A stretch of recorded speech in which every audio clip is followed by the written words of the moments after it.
At ano yan, Year of the Goat naman. Ang mga goat, best friend ng goat, ang Year of the Horse. Next year, 2027, is the Year of the Fire Goat na. So mga Year of the Goat, this year, pag may mga gusto ko yung simulan, next year will not be a good year. 2027, kalaban ng goat ang goat year.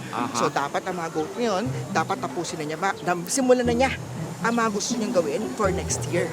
Ang mga goat, marami siyang pressure sa office, sa negosyo, sa trabaho. Alam mo, ang goat, kailangan niya matutunan ang delegation. Wow. Pagbibigay ng trabaho sa iba. Correct. Kasi alam mo, itong goat na to, remainder of the energy niya for the year. Gusto niya lahat siya gagawa. May pag-uutos siya sa kanya, pero siya rin magagawa. Dahil sobrang gano'n niya, nahihirapan po ang mga goat i-manage ang kanyang mga pressure, ang kanyang mga stress. Year of the goat, dapat matuto kayo mag-learn to meditate, learn to let go also. Mag-walk every day. Lakad-lakad yan. Para ma-exercise, no, Master Hans. Wow, Year of the Monkey. Year of the Monkey. Ang month of August natin is month of the monkey na. Ang mga Year of the Monkey, pagdating sa kalusugan, dapat bantayan na iwas sila sa mga aksidente na may kinalaman sa limb, kamay, paa. Prone sila madulas, lalo pag may mga edad. Year of the Monkey, ang cure natin dito Make sure nyo po ang northeast direction nyo po ng bahay o bedroom nyo po ay maganda maglagay tayo ng metal element dyan para maiwasan ang mga illness o sickness o accident star sa Year of the Monkey. Ayan, Year of the Rooster. Rooster! Alam mo mga rooster, ano sila marami silang sinasabi. Prone sila sa trabaho na magkamali sa mga fake news, mga kuryente, sa mga maling balita, mga chinismis, gossip. Dahil dyan masyadong emosyonal. Ang Sensitive. Sensitive. Ang mga rooster.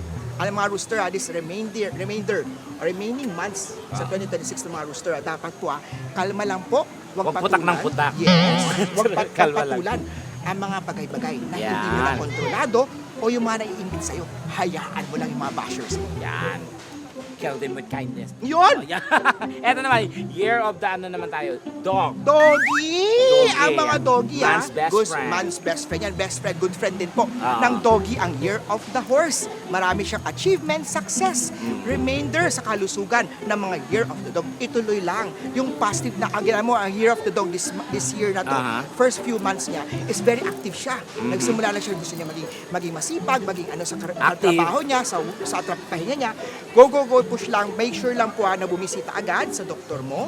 Dahil may nakita akong liver issues sa mga Year of the Dog. Wala naman major dyan. Pero kung maagapan, mas better yan ang mas prediction natin sa Year of the Dog. Ayan, ito na, Year of the Pig. Oy, yung mga Year of the Piggy. This remaining months natin. Oink, oink! Yung mga remaining months. Ang mga Year of the Piggy ngayon, dahil marami ang party, pa-winter, autumn na kasi medyo energy. Ang Year of the Pig ngayon is marami siyang mga socialization, mingling, maraming parties, handaan, fiesta, ayan na, mga anniversaries. Kailangan bantayan ang cholesterol. Ayun. Ay, pwedeng kumain, pero May tikim-tikim lang.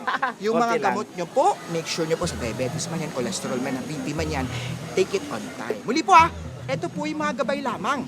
Magpunta kay Doc, pangalagaan ng kalusugan, dahil health is wealth. Yes, maraming salamat, Master Hans. Ito, saan po namin kayo maaring mapuntahan or makontak ng ating mga katibats para magpa-consult? Yes po mga katibats, maraming salamat Tekla for having Master Hans Kuwa. Ang aking Lucky Charm Store po ay located sa Cityland, Shaw Tower, Shaw Boulevard, Mandaluyong City. Meron po akong Facebook, Master Hans Kuwa, Instagram, YouTube, TikTok. Mag-subscribe, mag-follow dahil everyday meron akong mga real feng shui video na ipinopost. Active na active po ako sa lahat ng social media. Master Hans Kuwa. Ang mga services ko po ay tarot, baraha reading, astrology, based sa birthday mo, feng shui ng bahay, feng shui ng pisina, yan po pinaka-expertise ni Master Hans Kuwa, pure-blooded Chinese, nag-aral talaga para sa feng shui. Lucky date selection, bago magsimula ng kontrata, lipat ng bahay, pagpakasal. Importante ang maswerteng pera. Master Hans Kuwa, mag-message lang po kayo at kita tayo. Maraming salamat, Tekla. Thank you, Master. Ang dami nating natutunan ngayon, no? Yes.